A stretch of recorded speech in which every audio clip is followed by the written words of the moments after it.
Shalom, selamat pagi Bapak Ibu terkasih dalam Tuhan Yesus Kristus. Bersama saya Kalemo Deli dalam program 5 menit memberkati. Dengan tema kita kali ini, bendahara yang jujur. Terambil dari Lukas 16 ayat 11 sampai 12. Jadi jikalau kamu tidak setia dalam hal mamon yang tidak jujur, siapakah yang akan mempercayakan kepadamu harta yang sesungguhnya? Dan jikalau kamu tidak setia dalam harta orang lain, siapakah yang akan menyerahkan hartamu sendiri kepadamu? Menurut Kamus Bahasa Indonesia, kata bendahara yaitu seseorang penanggung jawab atau pengurus keuangan atau pemegang harta.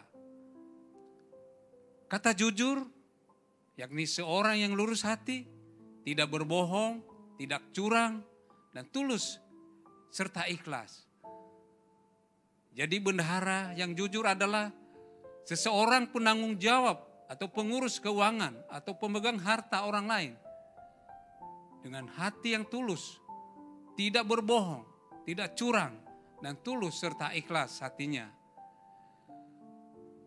Kenapa kita harus jadi bendahara yang jujur menurut Alkitab? Pertama, kalau kita jujur, maka tidak akan ada yang mempercayainya harta yang sesungguhnya kepada kita. Lukas 16 ayat 11. Jika kita tidak jujur dengan harta orang lain, maka tidak akan ada orang yang menyerahkan hartanya kepada kita yang sesungguhnya kepada kita. Lukas 16 ayat 12. Tuhan ingatkan kepada kita, kenapa kita harus jujur dalam hal keuangan atau mamon ini. Kalau kita tidak setia dengan perkara kecil, maka bagaimana Tuhan dapat mempercayakan kepada kita hal yang besar dalam kehidupan kita.